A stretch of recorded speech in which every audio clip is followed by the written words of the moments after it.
Hello, everybody, and welcome to this AFC South show number 39 with special guest Drew Dougherty. I am joined today as well with Blake Bellamy, as per usual. Drew, thanks for coming on and taking time out of your busy day to come talk some Texans football and AFC South. Yeah, happy to see you again, and excited to do it. Let's get going, man.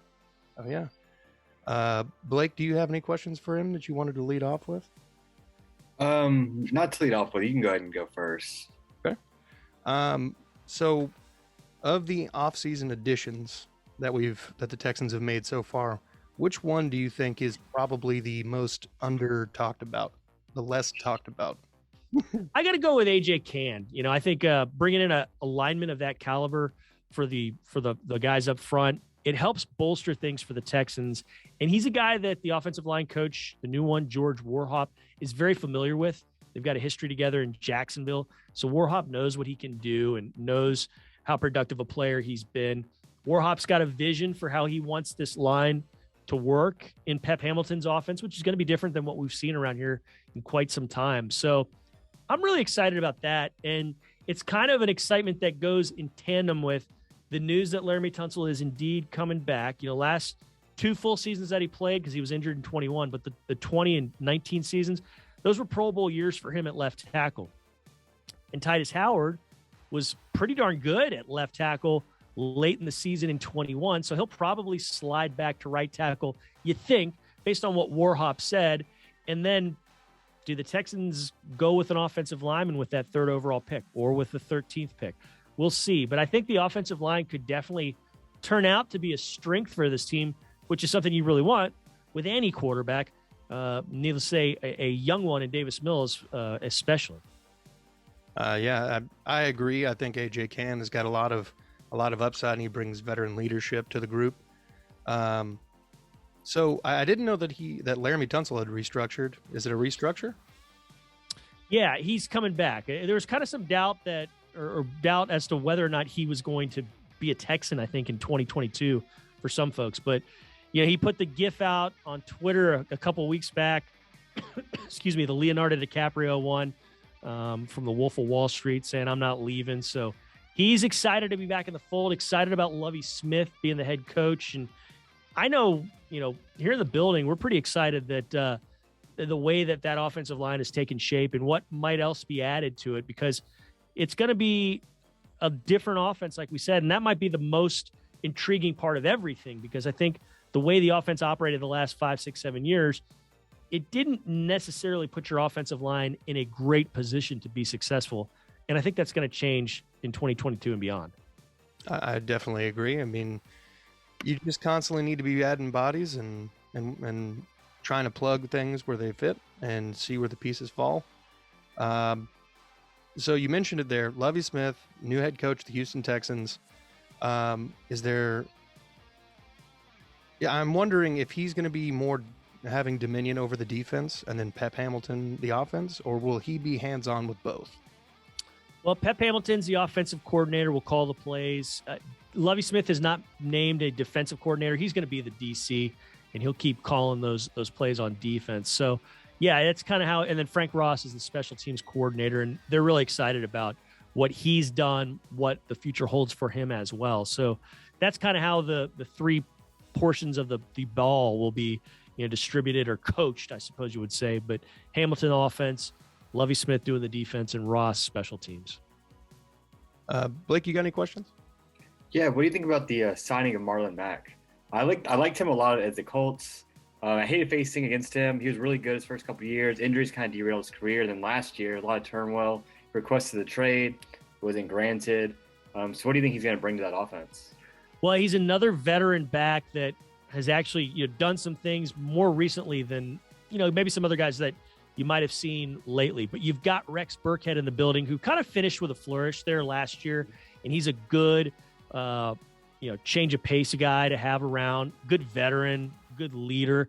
And Mack brings you some productivity, I think, some youth at the position, though, with a little bit of experience. And I would kind of be surprised if the Texans don't add another back in the draft, because goodness gracious, I mean, at the start of the second round, all the way through the end of the draft, I think there's guys that can come in and really help a team and maybe even be the lead back, in the mid rounds at least.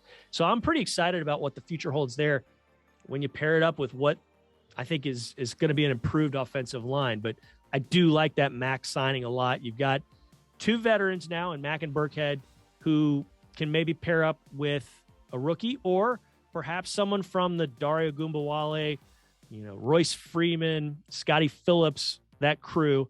Someone, maybe one of them rises to the top and can be productive for you as well. But bottom line, love the Mack signing. I'm all for it. Yeah, I loved it too. I was excited because, last year I was very, very nervous about signing Rex Burkhead, just because I was like, all right, how are we, what's the move here now? But he did a lot of really good things down the stretch, 149 yards against, who was that? The Chargers, yeah. The Chargers. Huge game. Did not see any of that coming. Yeah. He, had to remember kind of what his role was, throughout his career and what was going on in Houston last year, earlier on in the season. You'd signed Lindsey, you'd signed Mark Ingram, and you deal Ingram, and you had those problems, just getting any push with the offensive line. So I wonder, how good were those backs in reality, knowing that, a lot of the time there was already a defender in the backfield, like when they were getting the ball. So, yeah. I'm pretty enthused, and I think the arrow's trending up for the run game in this offense with those guys. Yeah, I'd be inclined to agree. Draft-wise, what do you think is more realistic to happen with the third overall pick? Do you think we actually make a selection, or do you think Caserio gets his wish and trades back? Yeah, he was very upfront about it the day after the season ended, I think, or earlier, right after the season ended. He said whether or not we stay at 3 is a whole separate discussion. So he's, listen, we've seen that he's very open to making moves, whether it's draft weekend, because he made a few last year during the draft weekend, or before or after. He will make some trades to get aggressive, to move up, to move down. So yeah, if you tell me they're moving out of 3 or they're moving out of 13 to get more picks down the line, I'd believe you. But if they stay there at 3, you have a chance to get a real difference maker, I think. I think some of those offensive linemen like Evan Neal, Ike Ekwonu, they can really make your offensive line a whole lot stronger, no matter who your offensive line is. I'm not just saying the Texans. I think Kyle Hamilton is going to be an excellent safety in the NFL, the guy out of Notre Dame. I'm really impressed with Hamilton. And then you've got some edge rushers like, gosh, what if, and I don't think it'll happen, but what if Aiden Hutchinson were not to get picked in the first 2 overall? I don't see how the Texans couldn't just pounce on that, because, Lovie Smith talked about it the day he was hired with us. We basically said, well, what do you think about the draft? And he's like, hey, you tell me we'll take a great running back? Cool. Tell me we'll take a great receiver? Cool. We can use help at many different spots. So he's not shy about saying we got to get better all across the board. And I think the Texans could really get better by leaps and bounds, staying there at 3 or in between 3 and 13 and getting some more value. But I don't know. He says he wants to move, but will a team do that? Do they want to move up to get a quarterback or get one of these other guys? And how much do you have to give up or get back to make that a reality? Yeah. Blake, do you have another question? Well, it does seem like every year, quarterback in general is just overvalued every year. Even last year, San Francisco trade up, get Trey Lance. And Houston is at 3. It's a perfect chance to grab a quarterback. That's not your biggest need right now. I do feel like you guys are going to roll with Davis Mills. I think for Caserio, for him to make a big splash, I would trade out of that 3, get another first round, maybe a second, fall back, just keep building that. Go best player available. But is there any quarterback that you would want possibly to maybe come in and compete with Davis Mills? Are you talking about in the draft or? Yeah, in the draft. I think they kind of want to roll with Davis because he was the first guy they took last year, and they liked what they saw at the end of the season from him. And now he's going to be playing, I think, in an offense that's better suited for him and just really better suited for other quarterbacks in general. This was an offense that was built for Tom Brady. Back when Bill O'Brien came in, that was the one that they installed. And Tim Kelly had some tweaks to it and, made some differences for it. But, it was largely an offense that was, utilized by the greatest to ever do it. And he can do it, but it's tough for others too. And so I think it's going to be a little bit different, a little bit easier to operate for a guy like Mills, for anybody really. So no, I don't see any guys coming in as competition this year in the draft. I had just finished reading before we had jumped on here that Brandon Cooks there's talk of him going to the Browns. Any truth to that as far as like trade talks that you've heard? I haven't heard that. I mean, you hear what, some rumors could be out there, but all I know is this: Brandon Cooks has been a fantastic receiver for the Texans. Last 2 years, 1,000 yards each season, phenomenal leader, good locker room presence, makes plays, tough as beef jerky. I mean, this guy is great. And I don't, it would take a lot, I think, for the Texans to part ways with Brandon Cooks. Yeah, I mean, I don't want to see him leave. I think he plays a very important role on this team. And with everybody else in the wide receiver room, with the exception of, I guess, Conley, being pretty young, I mean, right. Cooks' presence is so desperately needed there, especially with Nico Collins. I mean, he needs somebody there to kind of show him the ropes. Is there... oh, crap. I had a question that's gone. Just drifted. Can I ask one real quick? Go for it. Drew, so what second-year player do you think is going to make the biggest leap this year? I think just based off of what's in front of him, you got to look at Mills. I mean, he's getting another year in the system. It's a new system. Kind of started to really show some good signs there at the end of the year. So I would look for him. But, another one kind of down the line you could look at is Garrett Wallow, who mainly was a special teams contributor, and he contributed immediately and played a lot on special teams. But then at the end of the season, you saw him work into the rotation at linebacker. Will that continue? Will he get more reps there on defense? So that's somebody certainly to keep an eye on. Roy Lopez has had a great offseason, and now I'm on to my third player from the second year that you're asking me about. But Roy's had a great offseason, and it was funny when the Texans took him and you did the research after the fact on him. It was interesting to see, he played pretty well at Arizona. He's the son of a head coach in high school, so he knows the game. He was a state champion wrestler, so he knows about handwork, he knows about leverage, all that stuff. Hard worker, all that. It's really fun to see what he was able to do at, one of the most thankless positions in the game, there on the interior. And I think he could be better, and he thinks he can be better, and I can't wait to see what that means. But yeah, I would say those three, and then really the other two, Brevin Jordan, the tight end, he didn't start or didn't even play the first half of the season, and then he caught 3 touchdowns over the second half of the season, and he wants to be a more complete tight end. And then, like you guys mentioned, Nico Collins, you always see, or always, but you oftentimes see a big jump in productivity from receivers from year 1 to year 2. And he was solid, I thought, as a rookie. So, very intriguing options there for those 5. Yeah, you guys had very limited to choose from last year, but you made the most out of your picks. And Curtis mentioned last week that Houston probably had the best draft class in the South.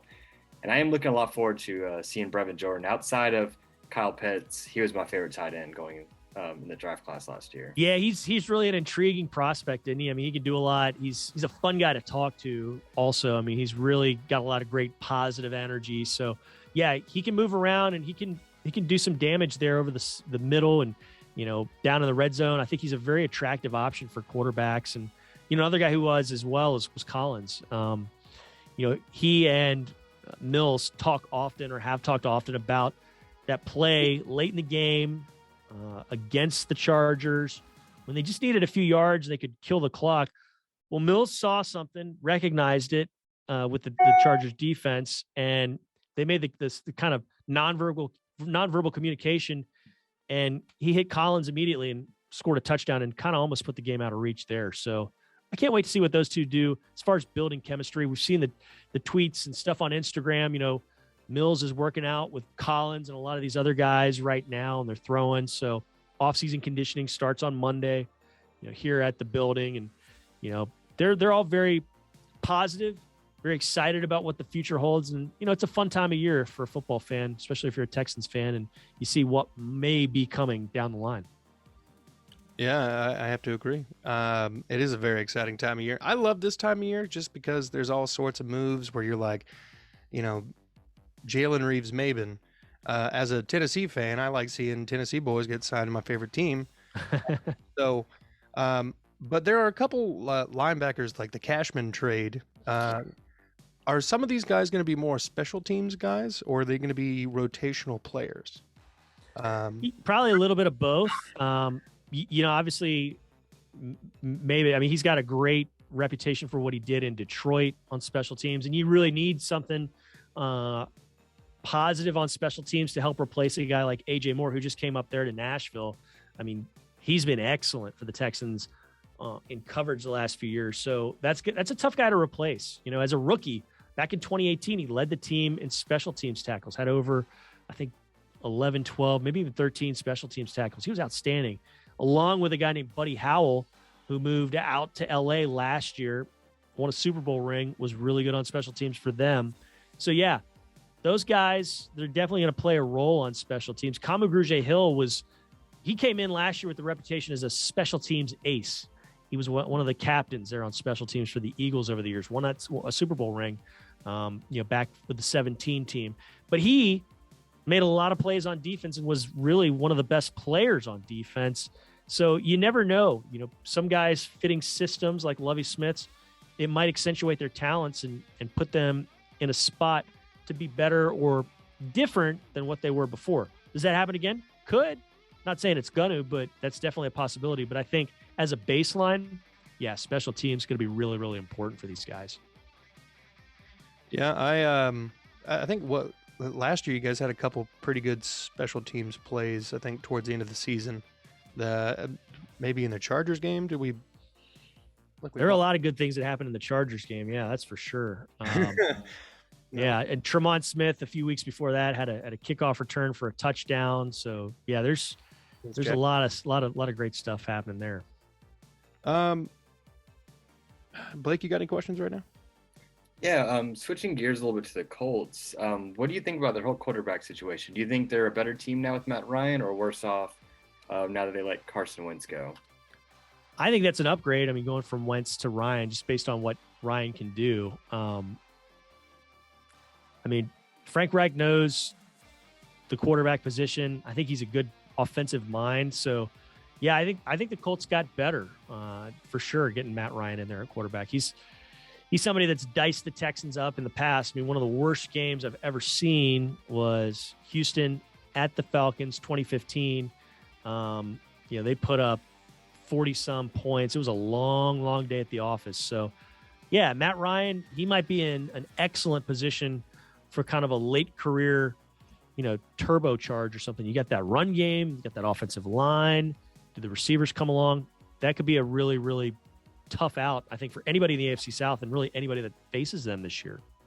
Yeah, I feel like he has a lot more juice than when Phillip Rivers came here, that's for sure. And that does worry me a little bit because I think Michael Pittman, he's just going to keep exploding. And then we all saw what Jonathan Taylor can do last year. Yeah, he's outstanding, just outstanding. Now, with the Jaguars spending more money than currently exists, how much of an improvement do you think they've made from last year just based on the free agent signings?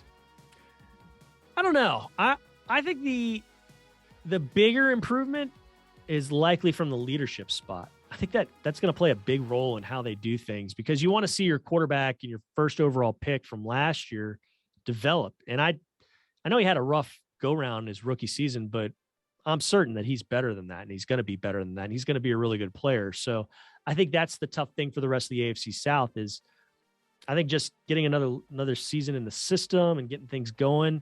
It's going to be good for Lawrence. It's going to be good for the Jaguars. So as far as all the signings, I mean, I think Kirk's a better receiver than they had. People might quibble about the money, obviously, but I think they did make some moves to improve themselves for sure. Is there? Okay, so we almost swept the Titans last year with and I say almost swept the Titans. It was close. All right, we came back the second game. For a sec, I got my heart racing a little bit. Thought it was going to happen. Was there any particular game last year that you thought going into it that we had a really good chance to win that we didn't? Like the Jets game, maybe, or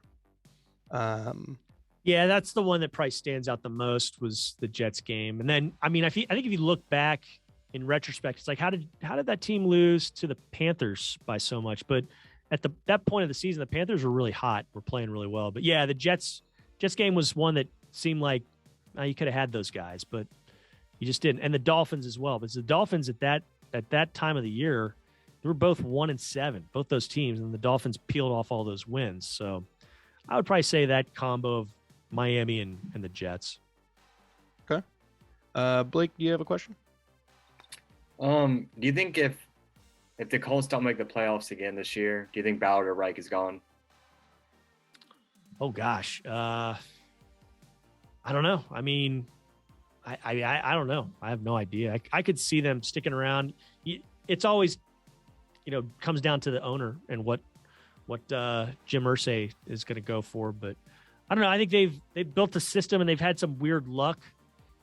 And losing Andrew Luck was just like such a stunner. The Texans were playing a primetime preseason game. They're in Dallas in August that year when that happened, and that happened in like the second quarter. And I was kind of in a fog the rest of that game. We're trying to pay attention to the stuff in front of you, but that was the big story that Andrew Luck wasn't going to play. And I mean, that's a tough thing to recover from. And I know they've done some moves. I thought the Matt Ryan signing makes them better, but I think they're the team to beat, right now in the AFC South based off of that.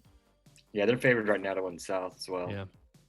I mean, yeah, I'd have to agree. With the way that the Titans struggled in their last couple games, Ryan Tannehill kind of being almost outed, I guess, as not the guy. Do you think there's a chance this season that Houston has a better division record than we did last year? I think it could happen. Sure. Why not? I think they could do something. I do think they're getting better. So yeah, I think improvement certainly in the division, outside of the division is an absolute possibility for sure. All right. Blake, you got another one? Just a quick Titans question for you. Think AJ Brown's going anywhere? There's been a lot of rumors. You'd know better than me, man. We should probably get John McClain on. Ask him. He's the Titans expert down here. But I don't know. I wouldn't mind seeing him go somewhere, maybe like to the NFC. One of those teams. Far away. Maybe go to the NFC South. We played them last year, so we won't get them again anytime soon. He's a heck of a player, man. Goodness gracious, what a matchup problem. You just resurrect NFL Europe, send him there. I don't see that happening. No. All right. Well, I think that's all we got for you today. Drew, thanks for coming on, man. Thank you so much. Such a pleasure to have you on. Be good people, man. Thanks, man. I appreciate y'all having me.